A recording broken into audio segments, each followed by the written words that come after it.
Eu sou o professor João Trindade, estou aqui no Estúdio F do IMP Online para a gente continuar falando acerca do poder legislativo na Constituição Federal. Agora eu vou tratar de um tema que não é dos mais empolgantes, não é dos temas mais realmente tocantes de se estudar, mas que tem várias questões de prova sobre ele. A gente não pode se dar ao luxo de não saber bem essa matéria que diz respeito às atribuições das casas. Basicamente, o que é papel do Congresso de natureza bicameral e o que é papel de cada casa do Congresso Nacional isoladamente, ou seja, de maneira unicameral. Acompanha aqui comigo, olha só, eu vou começar falando então sobre as atribuições das casas e vamos começar abordando as atribuições do Congresso Nacional, ou seja, as atribuições de natureza bicameral.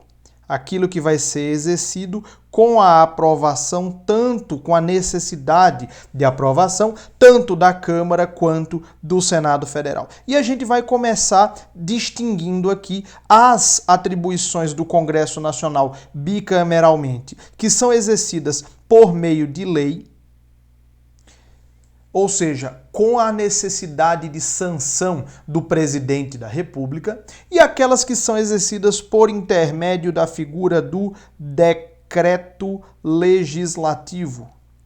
Por intermédio do decreto legislativo, atribuições previstas lá no artigo 49. Basicamente, as atribuições que o Congresso exerce por meio de lei estão no artigo 48 e as atribuições que o Congresso exerce por meio de decreto legislativo estão no artigo 49. Qual é a diferença principal entre lei e decreto legislativo? A gente também aborda isso quando a gente estuda o processo legislativo, mas a diferença basicamente é a desnecessidade de sanção ou veto no decreto legislativo. Então, quando a gente fala aqui de que determinada matéria vai ser exercida por meio de lei, a gente está dizendo que é com sanção do presidente da República. Já quando eu digo que o tema vai ser objeto de decreto legislativo, eu estou dizendo que isso daqui é exercido independentemente de sanção presidencial. Isso, aliás, é dito no próprio caput do artigo 48. Ele fala: compete ao Congresso Nacional dispor sobre todas as matérias de competência legislativa da União com a sanção do presidente da República, não exigida esta para as matérias dos artigos 49, 51 e 52. Então, basicamente, esqueça seu nome, mas não esqueça isso. A distinção principal aqui é: lei significa aprovação da Câmara, do Senado e do presidente via sanção.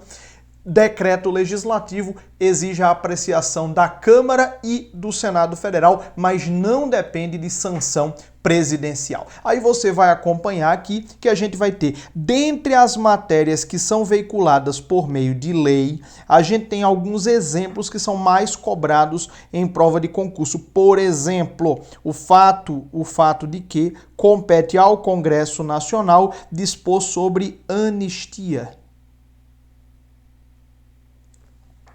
Aliás, a concessão de anistia difere da concessão de graça e de indulto exatamente pelo instrumento e por quem tem essa competência. Anistia é uma forma de extinção da punibilidade, ou seja, uma forma que extingue a pena de alguém condenado por um crime.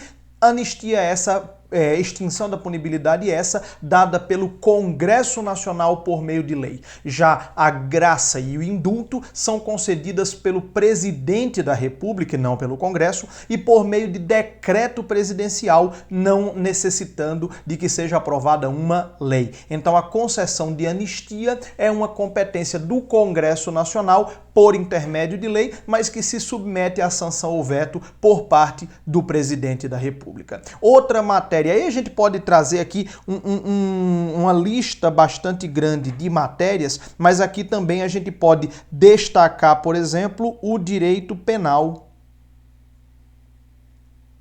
a definição de crimes e penas se submete ao princípio da reserva legal, ou seja, tem que ser aprovada pelo Congresso Nacional por meio de uma lei. Então, legislar sobre todas as matérias de competência da União é papel do Congresso, mas principalmente legislar sobre direito penal, matéria que exige, repito, a reserva legal. A gente também pode citar aqui outra matéria que é de competência legislativa do Congresso, que é de competência do Congresso por intermédio de lei, nos termos do artigo 48, que é também a questão relacionada, como eu disse, a todas as competências legislativas privativas da União, inclusive a criação de...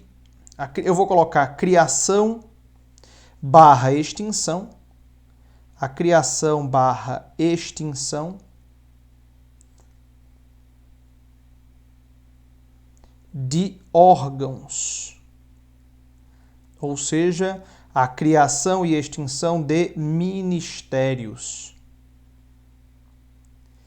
E é interessante para a gente notar que a criação de órgãos na estrutura do Poder Executivo, a criação dos ministérios e também a sua extinção, depende de aprovação do Congresso Nacional, Câmara e Senado, por meio da aprovação de uma lei. Atenção, a competência para fazer isso é do Congresso Nacional por meio de lei.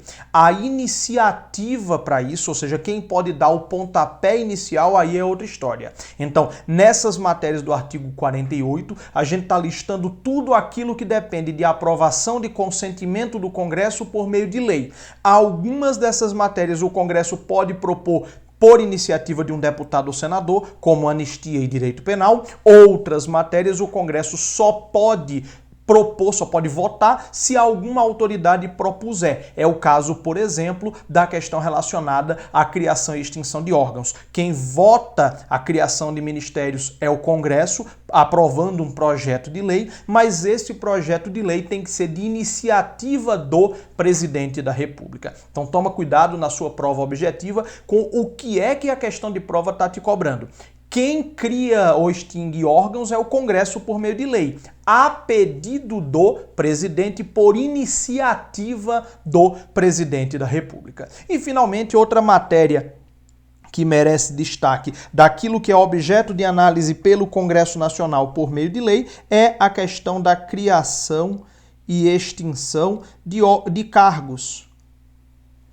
A criação e extinção de cargos públicos é uma matéria que normalmente e ordinariamente vai depender de lei, vai depender, portanto, do consentimento do Congresso Nacional. Uma exceção aqui é a extinção de cargos públicos no Poder Executivo que estejam vagos. Os cargos do Poder Executivo que estejam vagos, o presidente pode extingui-los unilateralmente, monocraticamente, sozinho, por meio de decreto autônomo. É o que diz o artigo 84, inciso 6º, a linha B da Constituição. Mas se ele quiser extinguir esses cargos, mesmo vagos, por meio de lei, vai isso passar pelo Congresso Nacional. Genericamente, a gente diz que criar cargos e extinguir cargos é uma matéria ordinariamente submetida à reserva legal, então tem que passar pelo crivo do Congresso Nacional. Agora, toma cuidado, principalmente com as matérias que cabe ao Congresso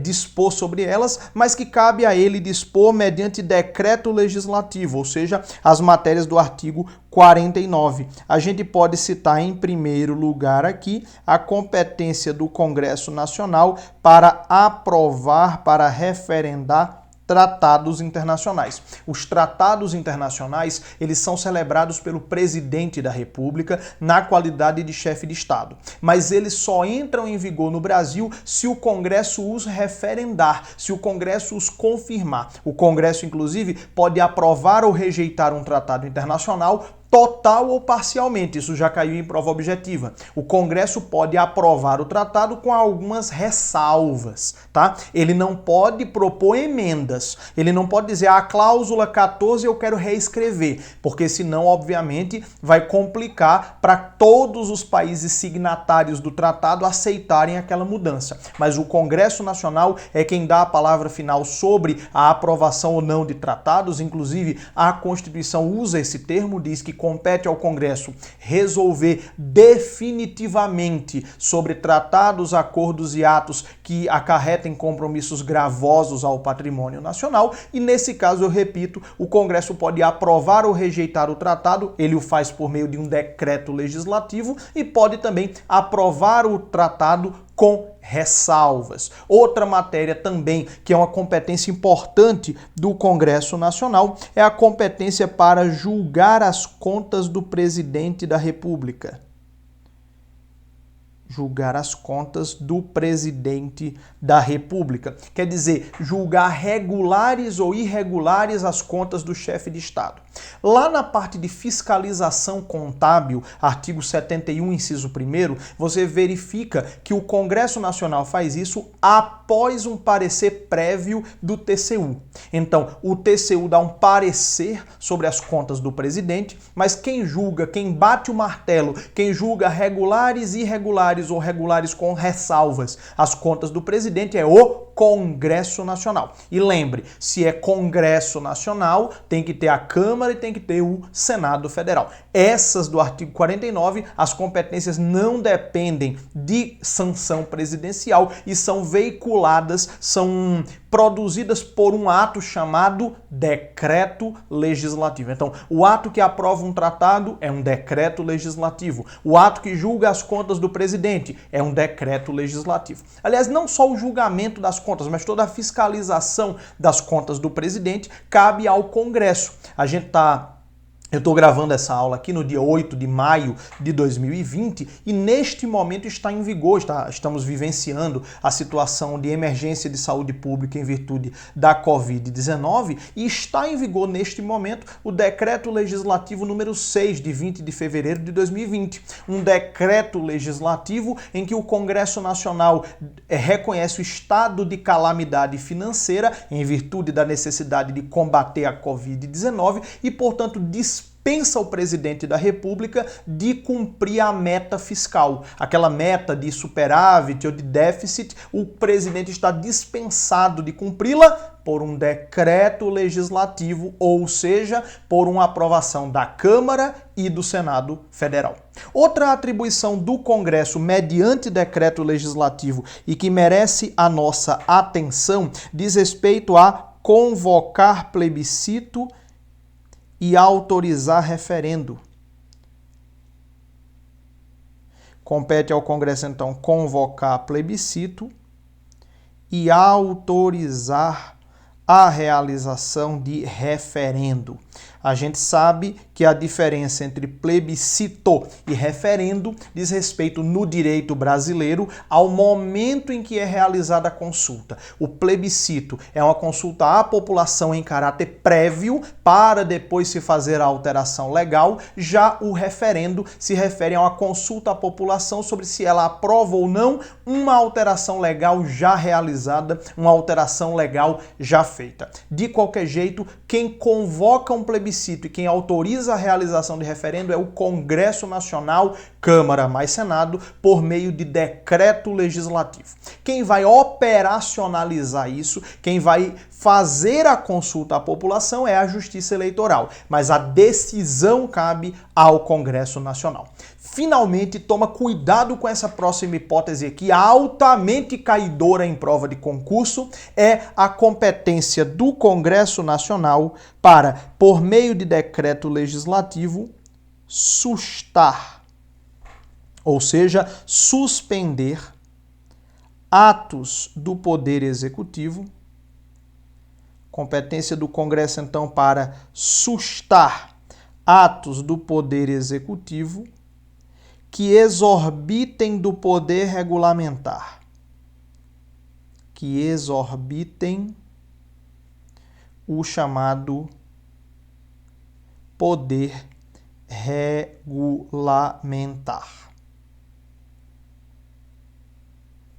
Bom, o poder regulamentar é aquele poder do presidente da República, artigo 84, inciso 4º, segunda parte, de editar decretos e regulamentos para a fiel execução da lei. Então, quer dizer, o presidente tem o papel de emitir decretos regulamentares, decretos para operacionalizar, esmiuçar, detalhar como vai ser executada uma determinada lei.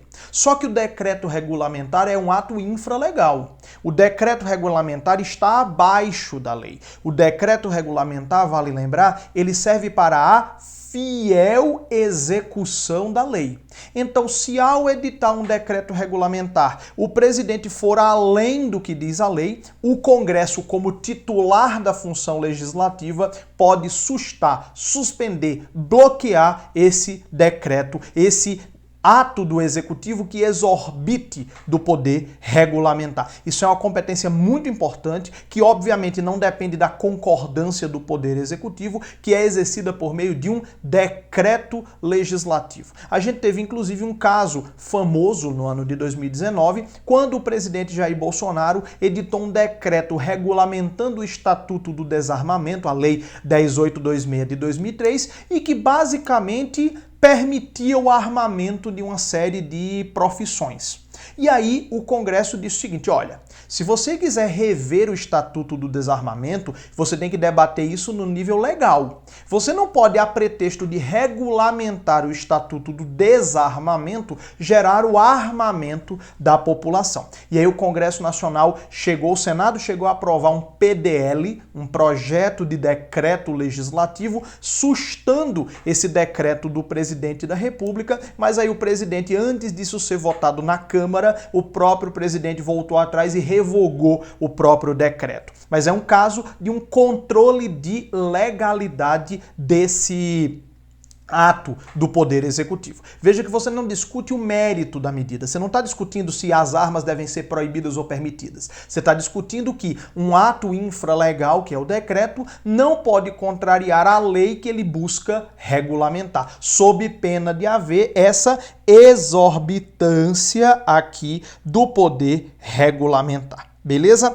Essas são aqui as principais atribuições do Congresso Nacional, como eu disse, seja por meio de lei, seja por meio, artigo 48, seja por meio de decreto legislativo. Agora, o que é que eu vou fazer? Agora eu vou trazer para você as competências que são exercidas pelas casas isoladamente. Por exemplo, vamos falar aqui das atribuições que são exercidas pela Câmara e depois das atribuições que são exercidas pelo Senado Federal isoladamente. As atribuições da Câmara, ou seja, de natureza unicameral, só a Câmara, sem participação do Senado Federal. E as atribuições do Senado, idem, de natureza unicameral, são um verdadeiro perigo. Você tem que ter extremo cuidado. Ei, acorde, fecha as outras abas, foca nisso, olha só.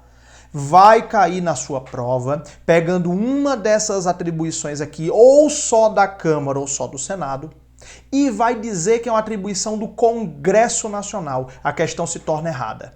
Então toma cuidado, o que é papel do Congresso tem que passar nas duas casas, e o que é papel ou só da Câmara ou só do Senado Federal. Então aqui no esquema, olha só, as atribuições que cabem só à Câmara, elas estão previstas lá no artigo 51 e são veiculadas por meio de resolução. Então, quando a gente fala que determinada matéria é tratada por resolução da Câmara, a gente está dizendo que ela vai ser aprovada e apreciada apenas pela Câmara. Não tem participação nem do Senado, muito menos do presidente da República mediante sanção ou veto. E quando a gente diz que cabe determinada atribuição ao Senado de maneira unicameral, a gente está falando do artigo 52 e a gente está falando também do exercício de atribuições por meio de resolução, ato apenas do próprio Senado, sem a participação da Câmara e sem a sanção presidencial. Agora vamos lá, olha só, vamos para o detalhamento e aprofundamento acerca disso. Basicamente, pessoal, o que a Câmara faz por meio de resolução? Primeiro, ela tem o papel de elaborar seu regimento interno. os regimentos internos, tanto da Câmara quanto do Senado, são aprovados por resolução de cada casa. Então, já vou também colocar aqui, dentro das atribuições do Senado também, elaborar o seu regimento interno, o famoso RISF, resolução número 3 de 1970, tá? Uma resolução exatamente porque é algo que é pertinente apenas ao próprio Senado da República, ao próprio Senado Federal. Mas além de elaborar seu regimento interno, a Câmara também tem uma atribuição relevante que ela exerce sozinha. Basicamente, em termos de importância mesmo, uma atribuição relevante. Que é qual? É a decisão de autorizar o processo contra algumas autoridades. Autorizar o processo criminal contra algumas autoridades da República. Basicamente, autorizar o processo contra o presidente da República. Eu vou colocar com outra cor, que aqui está ficando muito semelhante à que eu já estava usando, tá? Então, autorizar dessa maneira o processo contra o presidente da República, seja pela prática de crime comum, seja pelo crime de responsabilidade. Quem autoriza a abertura de processo contra o presidente é a Câmara dos Deputados. Quem vai julgá-lo pelo crime comum é o Supremo, quem vai julgá-lo pelo crime de responsabilidade é o Senado. Mas em ambos os casos, se a Câmara permitir, se a Câmara autorizar. Além dele também é o caso do vice-presidente da República e também o processamento contra ministros de Estado. Em relação aos ministros, a jurisprudência do Supremo diz que não é qualquer processo, é somente o processo pelo crime de responsabilidade em que os ministros forem ser julgados juntamente com o presidente. Mas isso é algo que a gente vai ver mais lá na frente, lá na parte de foro por prerrogativa de função. Mas atenção, olha só, quando eu falo de autorizar o processo contra essas autoridades aqui, a atribuição é apenas da Câmara editando uma resolução. Agora, o pulo do gato mesmo está nas atribuições do Senado sozinho. Além de elaborar seu regimento interno, o Senado também tem uma atribuição específica muito importante, que é a de aprovar a escolha e a destituição de algumas autoridades. Aprovar a escolha e a destituição de algumas autoridades. Eu acho que essa daqui é uma das hipóteses mais cobradas em prova. E aí toma cuidado, galera. Falou em aprovar a escolha de autoridades, não é Congresso, porque a Câmara não participa. A Câmara, os deputados não participam da aprovação de escolha ou de destituição de autoridades. Falou, aprovar a escolha ou destituição de autoridades, com certeza é um papel do Senado, porque o Senado como órgão da federação, é como se fosse a federação validando determinadas escolhas. E aí, quais as escolhas então que exemplificativamente eu vou colocar aqui, que passam pelo crivo do Senado? Primeiro, ministros do STF, ministros do STJ, os ministros também do STM e do TST.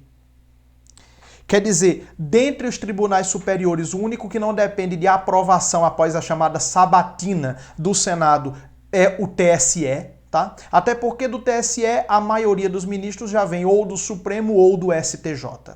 Além disso, temos também os diretores do Banco Central, o Procurador-Geral da República, também a sua escolha e a sua destituição antes do término do mandato dependem da aprovação do Senado Federal e, finalmente, outros órgãos e entidades previstos em lei, por exemplo, os dirigentes das chamadas agências reguladoras.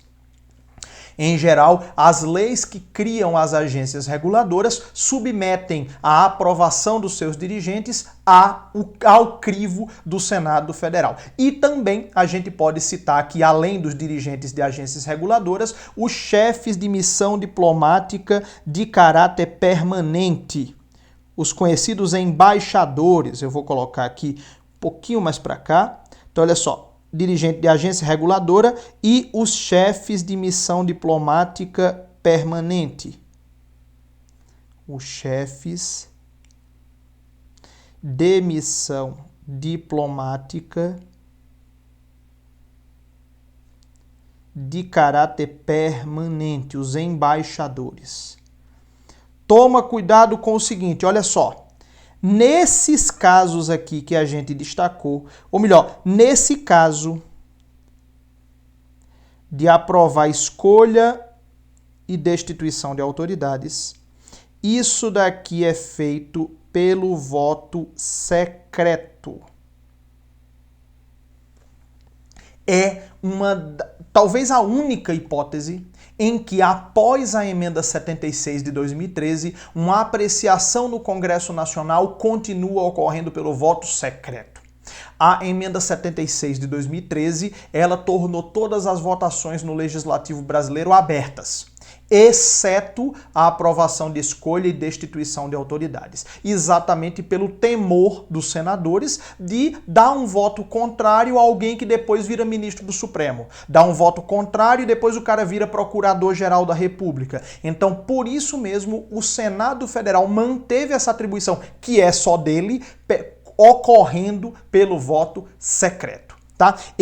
Essa deliberação é feita pelo Senado mediante voto secreto após a arguição de caráter público. Ou seja, você faz a sabatina, a arguição pública, a votação é que ocorre de maneira secreta. Só tem um desses cargos aqui em que até a deliberação, até a sabatina é secreta. Os chefes de missão diplomática de caráter permanente. Os chefes de missão diplomática de caráter permanente, eles são aprovados mediante voto secreto e mediante arguição também secreta.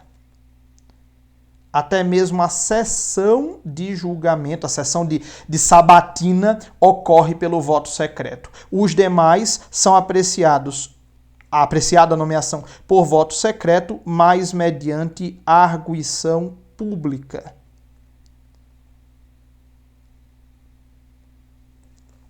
Então, toma cuidado com essa diferença. Ela não aparece sempre em prova, mas quando aparece, ela vai quebrar as pernas do seu concorrente. É a questão que você vai acertar e ele vai errar. A aprovação de escolha de autoridades é sempre o Senado, é sempre pelo voto secreto, geralmente após a arguição pública. O único caso em que até a arguição também é secreta é o caso dos chefes de missão diplomática de caráter permanente.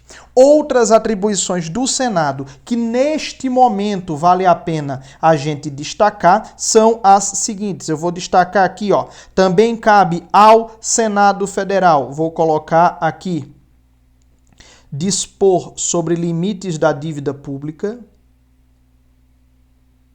Então, essa questão de limite do endividamento do poder público é uma atribuição apenas do Senado Federal. Também é papel do Senado Federal, além disso, sustar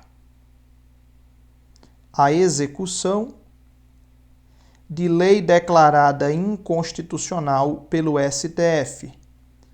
Sustar a execução de lei declarada